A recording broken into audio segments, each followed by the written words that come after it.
So I'm back. So I'm back. So I'm back. So I'm back.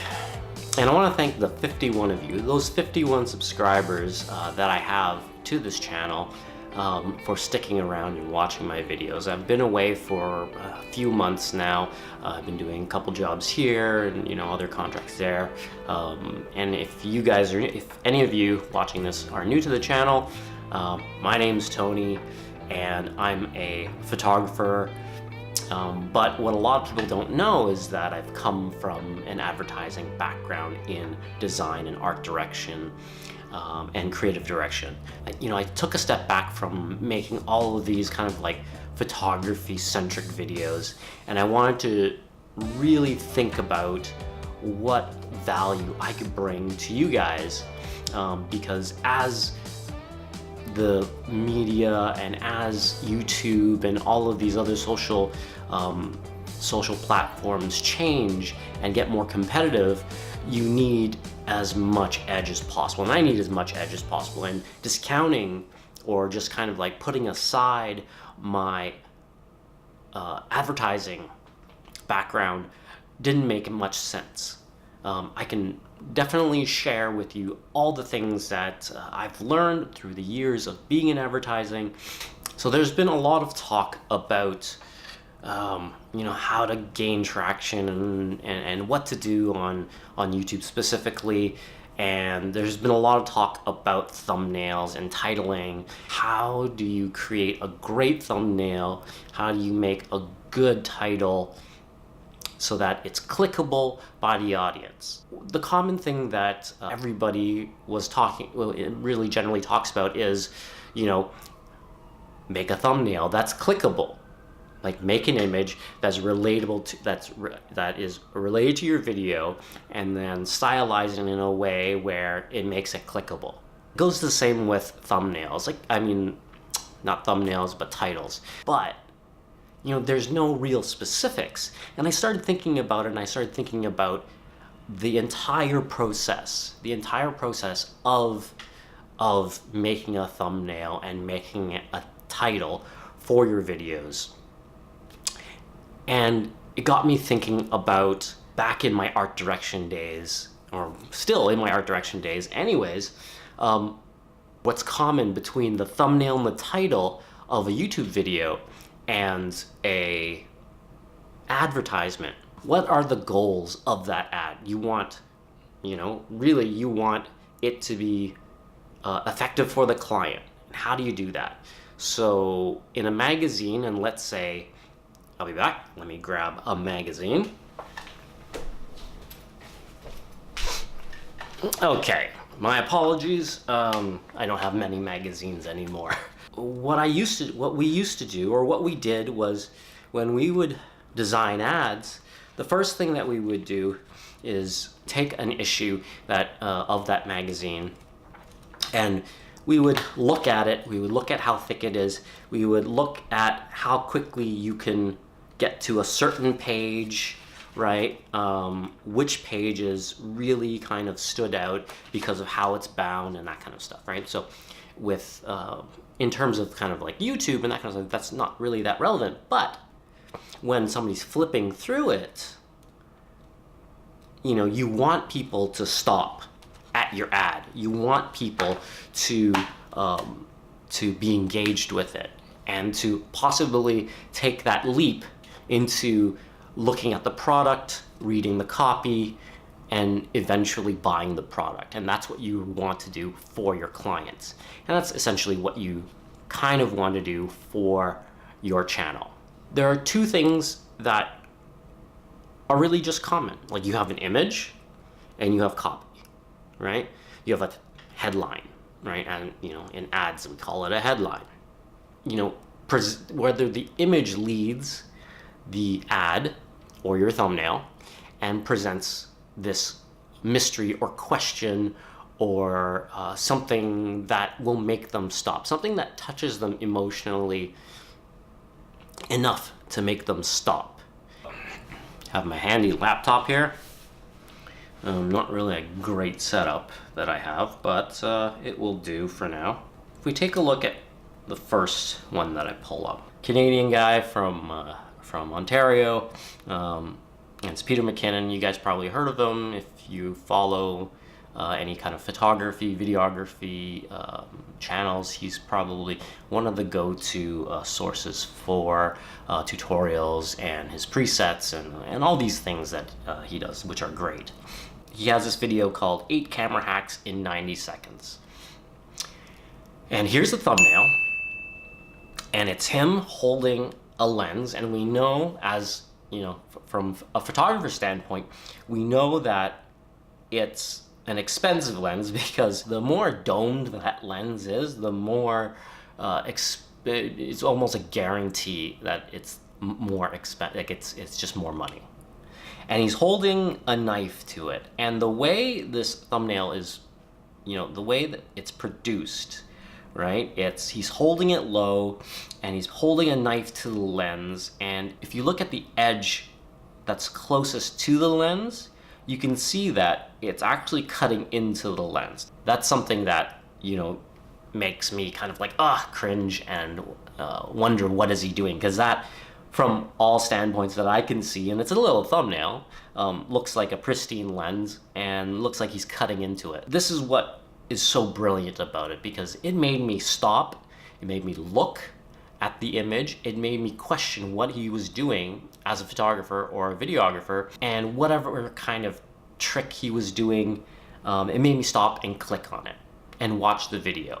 The thumbnail did its job. It stopped me in my tracks when I saw it. It made me question what he was doing. So that's one really good example of, you know, using a thumbnail to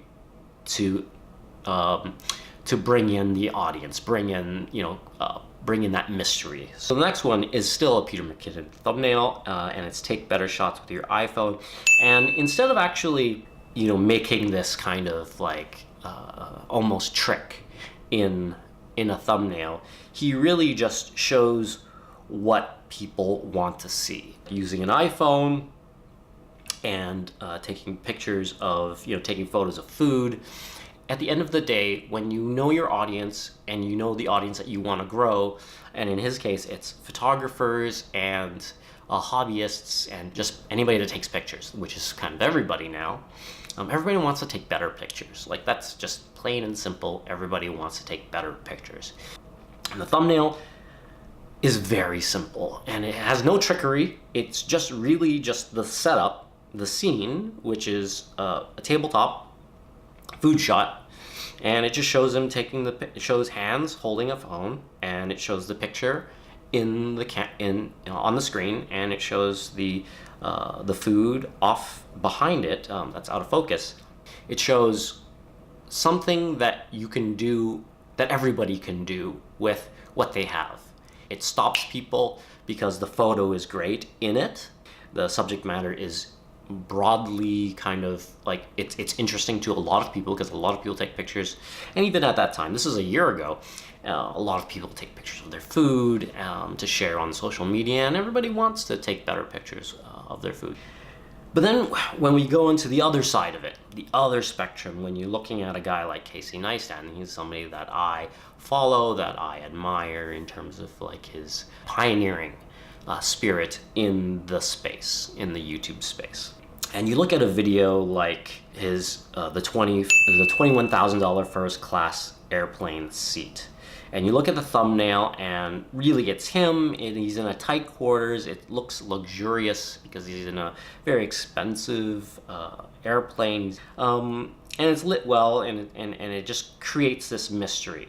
Think about the title of your video as a headline, and you need to grab people, you need to stop them, and the second thing that people do is generally read when they're done looking at the picture. So the fact that it's all in bold, like all in caps, like that's, you know, you can't put bold in there. Like in advertisement, we would, you know, make our typography and our fonts very bold and very kind of like in your face, bright and that kind of stuff. But with YouTube, you don't have that option. You really have to play with kind of the scale of it.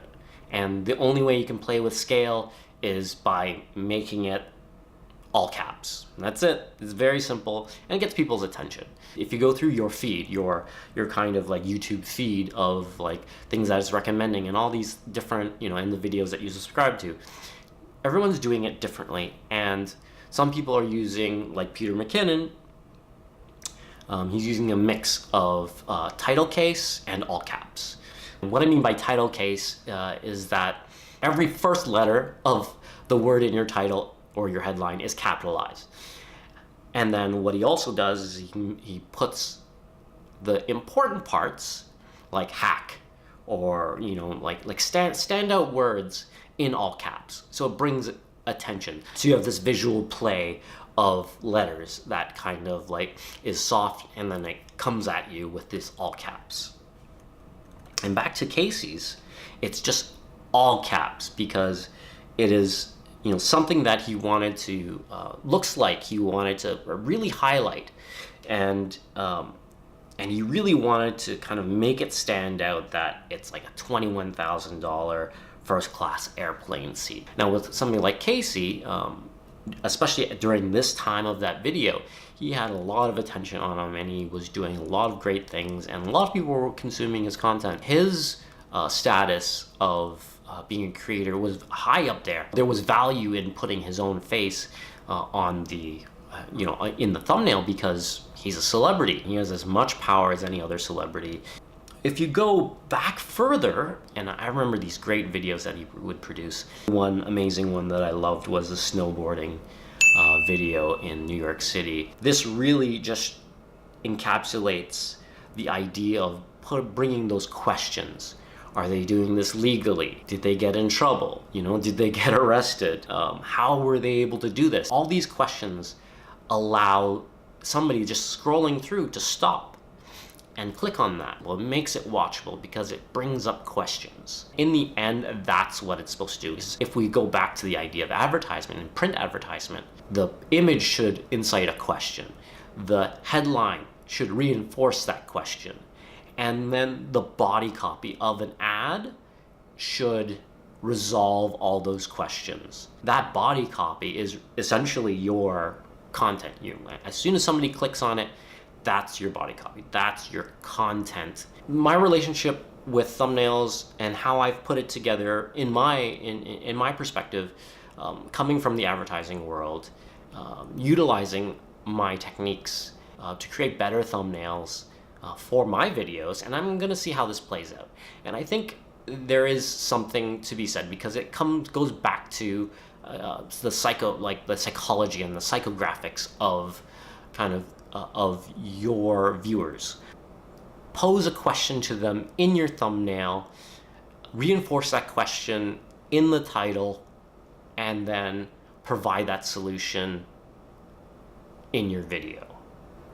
It sounds simple, but it's really a very difficult process, because really, in advertising, we had so many people working on these things. We had teams and all these layers of people looking at it and picking it apart to make sure it is the best thing that is put out there, because the clients are spending so much money on this, and a lot is riding on your videos. It's your success, it's your independence, it's your ability to share with the world. So if you take time with your thumbnails and break it down like an advertisement, hopefully you'll be able to capture an audience in a way where it will allow them to click on that video, click on that thumbnail to watch and question and see what you're about and what your content is about. If you like this video, hit that like button. Leave a comment below if you want to know any other, if you have any questions and that kind of stuff. And hopefully you guys are subscribed. If you're not, please subscribe. Every subscriber helps. I'm just trying to figure out my way on this platform once again, like everybody else, and hopefully I will see you on the next one. Bye.